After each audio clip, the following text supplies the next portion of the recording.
This coin sold for a staggering $9.3 million.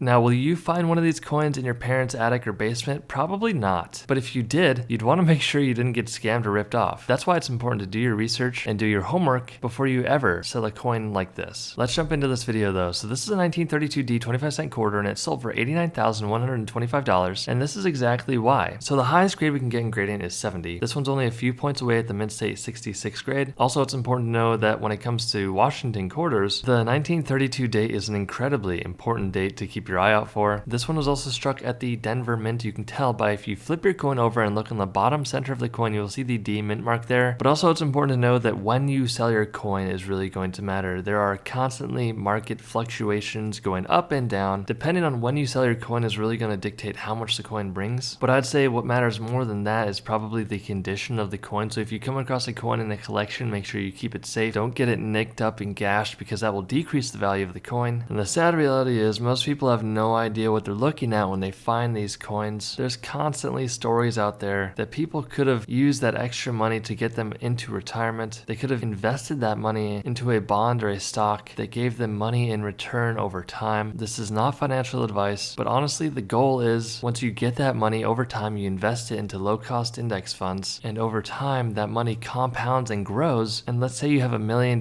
eventually in this low-cost index fund and you're taking out an average of 4% a year, and that's growing on average at 8%, you're taking out $40,000 per year, and most people can definitely live off of that much money per year. But that was a bit of a side tangent. Let's jump into the next coin here. So this is a 1942 D over horizontal D 5-cent Jefferson nickel. This one graded by PCGS and Mint-State 65 with the full steps on the back. Now this coin sold for $30,550, and here's exactly why. So if you're looking at this coin and you look at the bottom center of the coin, it almost looks like there's a giant gash or nick. That has to do with the lighting of the coin. That's not actually damaged there because it wouldn't have graded this highly. Now if you flip the coin over, if you look at the back center of the coin, you'll see above Monticello there, you will see the full steps. Now the full steps there, they're the hardest point on the coin to mint. They're typically worn down the quickest because they're the highest point on the coin. If your coin has full steps on the back and they're not blurry or mushed out, collectors really like collecting those. And also, if you flip the coin over, look on the back right hand side, you will see the D mint mark. That is standing for the Denver Mint. But if you take a magnifying glass, you will see that there is a D over horizontal D error there. All these things combined allowed this coin to sell for $30,550. This coin sold for $126,500, and this is why. So when you look at this 1914 penny here, you look at the right side and you think that that might be a little bit of staining or something going on in the coin. That's actually natural toning, and some people will pay more money for natural toning if it looks really nice. This one graded by PCGS, a proof 68 red. 68 is an incredibly high grade. Remember, the highest grade we can get in grading is 70. That's only a few points away from the perfect grade of 70. This one also graded at a proof. That means that the coin was minted and it was not intended to go out into circulation. It has a very lustrous, shiny mirror appearance to it, and all these things combined, you know, this coin is just so old and it's such a high grade, allowed this coin to sell for $126,500. Wow, look at this coin. This coin sold for $258,500. This is a 1909 1-cent VDB PCGS graded proof 67 plus red and brown with a Cac sticker. So gosh, that is a mouthful, but let me break it down for you very clearly as to why this coin sold for so much money. And if you have this coin, you want to keep it safe and don't get it damaged. But this coin, first of all, it's 1909. That was the first date the wheat pennies were ever produced. If you flip the coin over, look in the back bottom center of the coin, you will see the initials of VDB. That was the initial engraver and designer of this coin. Again, this one has a proof grade. That means it's a proof coin, and those are hard to come by and find. But this also has a plus designation after the 67. Now the plus essentially means that PCGS thought the coin looked really nice for the grade, so they added the plus designation. That plus designation will increase the value of the coin. Also, it has a red and brown designation. I know it's a lot here, but the overall toning and luster of the coin has a red and brown hue to it. You can see that it has a rainbow effect. That is the toning of the coin. Now coins will naturally become toned depending on where they are stored and the air is oxidizing with them. Lastly, this has a Cac sticker. So after the coin goes through the grading process and it comes back home to you, you can send the coin off again to another third-party company to get the Cac sticker on the coin. Now the Cac sticker, you pay anywhere between $15 and $75 depending on the value of the coin, and this Cac company will consider putting the Cac sticker on the holder if the coin looks good enough. And if it looks good enough and it's really nice, that little Cac sticker alone will dramatically increase the value of the coin, and that's why this coin's over $258,500. This 19 1944 penny sold for $373,750, and here's exactly why. So this is a 1944S 1 cent coin struck on a zinc-plated steel planchet graded by NGC in Mid-State 66. So if you have a 1944 penny, most of the time it's going to be struck on a bronze planchet. It's going to be copper looking, and it's not going to look like this. If you have this coin, you have something that's incredibly rare, and hopefully it is not a fake coin. If you want to make sure that you don't have a fake coin, I offer a service on my channel. You can hit the join button and cancel at any time. You can send me photos of your coins, but you don't have to do that. What I'll do is continue to do more research and homework to see if you have any sort of coin like this. The last thing you want to do is get scammed and ripped off. I mean, just imagine finding one of these coins and bringing it to a pawn shop. You know, there are some good pawn shops out there, but for the most part, I would avoid going to a pawn shop. Find at least 3 reputable coin dealers who are going to help you find out how much your coin is worth. And honestly, if they all 3 tell you the same thing, because if all 3 tell you the same thing, they're probably telling you the truth. Please don't bug them, don't annoy them. But again, this one little penny sold for $373,750. Hit that subscribe button, it really does help out. If you're back with them, stay tuned for more, and I'll see you in the next video.